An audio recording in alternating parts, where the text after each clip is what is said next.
Well, hello and welcome to another video by Financial Learning. On today's video, we're going to take a look at Mara Holdings January Bitcoin mining numbers. We're also going to look at a noise complaint that was filed back in October in the state of Texas to see what kind of impacts that potentially could have on Mara, as well as what that could do to other miners across the sector if they continue to scale up operations. So with all that said, let's get right into it.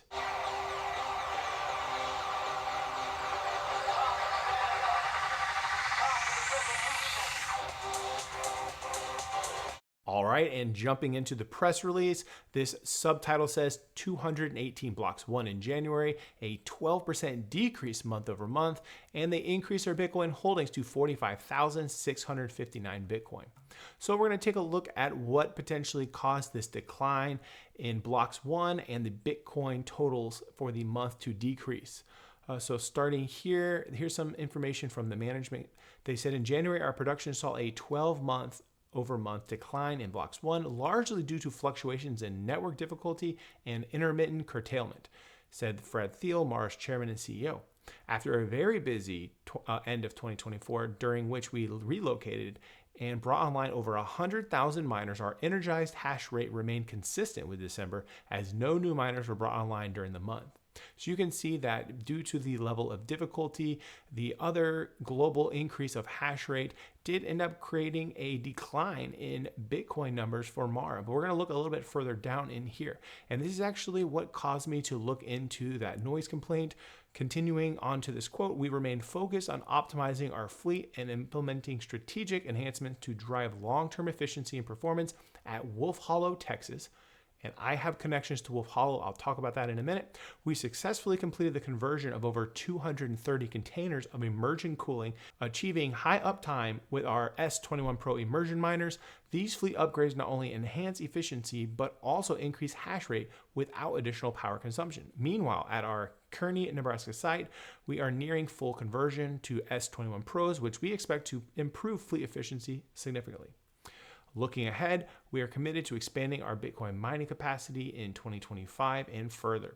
Strengthening our position as a leader in Bitcoin mining industry, our strategy will prioritize near net zero cost energy solutions, and we look forward to sharing some of our earnings call at the end of the month. And then breaking down the actual metrics, they have the January end of month as well as the December end of month metrics to compare. You can see blocks 1 to 18 compared to 249 in December. And then Bitcoin produced, it went from 865 down to 750. It's a 13% drop month over month. And then looking into some of the additional information, this has to do with some of their share of available miner rewards. So what did that look like? They went from 5.9% of the share of rewards down to 5.1%. And then looking down, they had some transaction fees, which dropped. Kind of makes sense. They ended up mining less blocks, less Bitcoin. So I would assume you'd have a potential drop in transaction fees. And then looking at the energized hash rate, as they mentioned, they remain flat at 53.2 exahash per second. And again, these are Mara pool numbers only. They don't include any of their joint ventures. And before we jump into the noise complaint, I did want to touch on Wolf Hollow. So as some of you may know, I do work in the power generation industry. I work with natural gas combined cycle power plants, specifically gas turbines. And one of the sites that my company does service is Wolf Hollow there in Texas. So I was interested to see how long Wolf Hollow has been a utility company for Mara. So I did a quick research, and one of the first things that caught my attention was a noise complaint. So let's jump into those details, and then I'll explain why I think the entire industry should be paying attention to this and should be finding ways to mitigate this as that fleet continues to grow, as they continue adding more and more miners to these racks at their various sites. All right, so jumping into this specific petition that the residents near the Wolf Hollow site have filed. This was filed back on October 4th of 2024. And you can see here it is a verified petition application for permanent injunction and request for disclosure. It talks about the plaintiffs being citizens concerned about Wolf Hollow, and the defendant is Marathon Digital Holdings. So let's dig in a little bit to this specific petition if you have not seen this before. So we're going to skip basically the note to the judge, And we're going to jump straight down into exactly the issue that they are claiming and then what they are seeking. So we're not going to look at the parties. I've already defined that. So we're going to jump down into the introduction section. This lawsuit arises out of the right of members of the plaintiff organization to the use and enjoyment of their property without unreasonable interference from Marathon's crypto mining operations. The low frequency noise and vibrations from Marathon's persistent and excessively loud operating equipment are the central focus of this suit. The disruptive conditions created by the Mara crypto mine substantially interfere with the use and enjoyment of the members' properties. The nuisance conditions also compromise the health and wellness of CCAWH, which is Concerned Citizens About Wolf Hollow members, disturb their peace and comfort, and spur significant stress and anxiety for those living near the Mara crypto mine. So again, these specific citizens that live near the Wolf Hollow plant, that live near this Mara crypto mining facility, they're complaining about the amount of noise coming from these crypto mines. So if you're familiar with Bitcoin mining, if you ever listened to these sites, there is a rather loud humming noise, but you will notice that a lot of these Bitcoin mining sites, they are built out in the middle of nowhere, pretty much in the boonies. And a lot of these power plants are also kind of built in the middle of nowhere as well. There are some that are near residential areas, but most of the time you'll find them kind of in a secluded area. So again, any of these Bitcoin mining operations that are dead smack in the middle of a residential area, there is potential for noise complaints. Now, you can perform some noise deadening, insulation, and things of that nature to cut down on that noise pollution. However, as these specific sites continue to scale up and add more and more miners to their racks, that noise is going to become louder and louder. So again, that's just something to be watching and staying cautious. It'd be good to see an overall map and understand geographically where some of these mining locations are with respect to a large density of populated areas. So again, let's look a little bit further down here. Let's jump down into part 13. Specifically, Marathon's operations at the Mara crypto mine cause substantial offsite impacts and interfere with the use and enjoyment of the different properties belonging to the individual members of Concerned Citizens About Wolf Hollow. The interference takes the form of intrusive, inescapable noise as well as vibrations to homes and structures that result in extreme annoyance and personal discomfort. These impacts are causing interrupted and lost sleep for members of Concerned Citizens About Wolf Hollow, as well as irritability, fatigue, anxiousness, and emotional distress. Members of Concerned Citizens About Wolf Hollow no longer enjoy spending time outside on their properties because of the noise of the Mara crypto mine.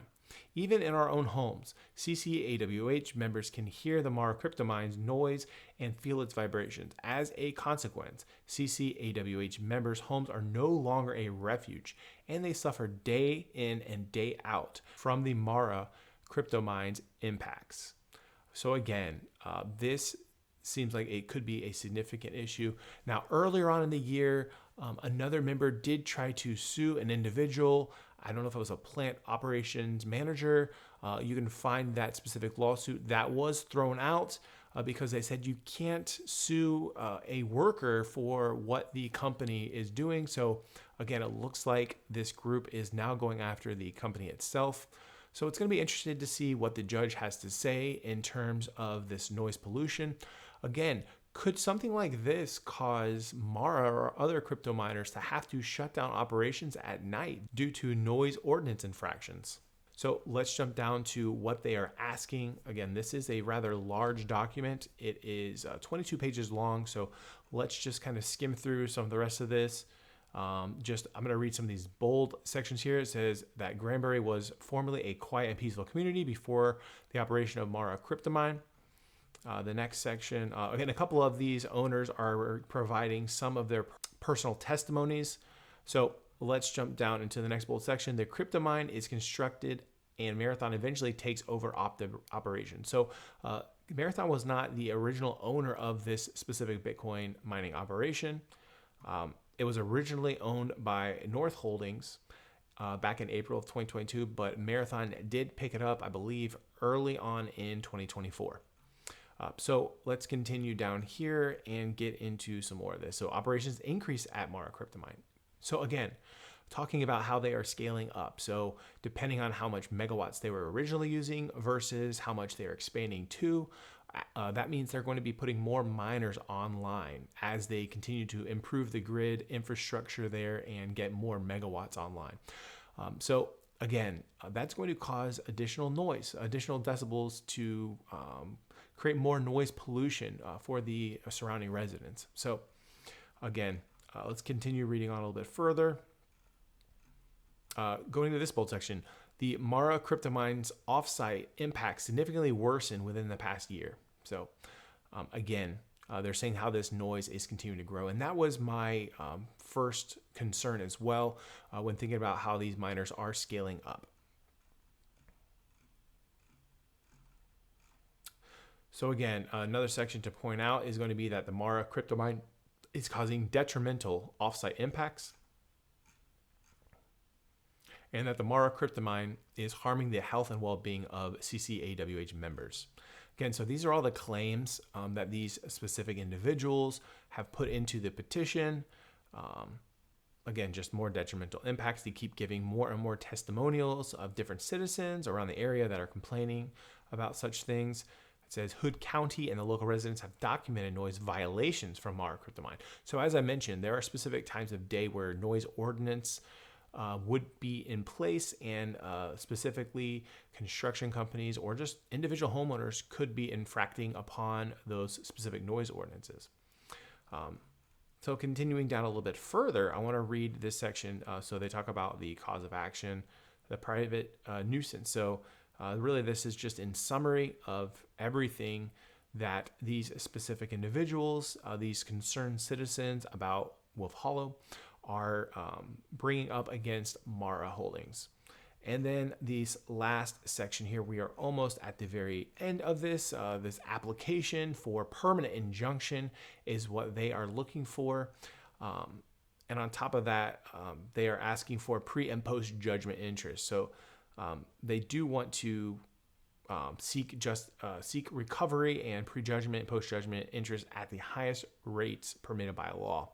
And they are demanding a jury. So again, they are asking, here's their prayer. They are asking for a permanent injunction enjoining Marathon from creating, causing, or allowing any unreasonable noise from its operations at the Mara cryptomine, pre-judgment and post-judgment interest at the maximum rate permitted by law for cost of suit incurred, and for such other and further relief at law or in equity to which the plaintiff may be justly entitled. So again, this is just one example. You can go online, you could find some other specific concerns, petitions, lawsuits involving residents with some of these crypto mining facilities.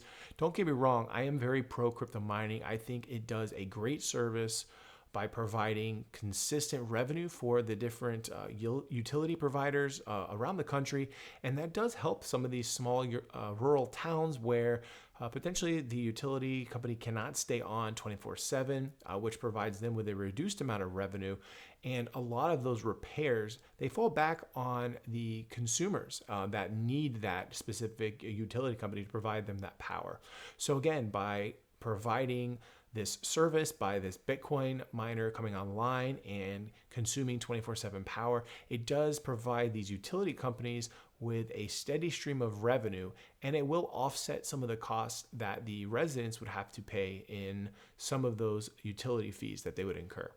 So again, that's just one of the examples of how the Bitcoin mining operations do benefit the local areas. And again, I think it's important that these Bitcoin miners are sensitive to the noise issues that are very persistent, specifically when you have a residential area nearby. So again, if there's any way to mitigate the noise, I think the company should give it its best effort. Again, will these immersion cooled miners actually reduce the noise, being that they will be submersed in liquid? That is one interesting concept that potentially could solve the problem, as a lot of the higher efficiency models are going to be immersion cooled. But we'll have to see. We'll have to see if this additional scaling of miners, as the amount of mining needed per Bitcoin has just doubled with the halving. It's going to be interesting to see how additional scaling could actually cause some noise pollution to come out. All right, and that wraps it up for me. I hope you enjoyed this quick update on Mara Digital Holdings mining numbers for the month of January, and then also just a little bit of a deep dive into how the noise pollution is starting to get worse and worse for the neighboring areas around these Bitcoin miners, and what type of ways can these miners mitigate this issue, and how can they strategically position themselves in a situation to maybe eliminate some of that noise ordinance concern. Will these immersion miners do just that for them? Are they looking to scale up in some more of these rural areas that are away from these residential homes and areas? So these are just some of my thoughts. I'd like to hear from you all. Drop some comments. Let me know your thoughts about Bitcoin mining operations, and what do you think about the noise pollution that is part of this industry sector. And again, if you like this video, please consider giving it a like, subscribe to the channel if you haven't already. And with all that said, I hope you all have a great rest of the day, and I'll see you on the next one.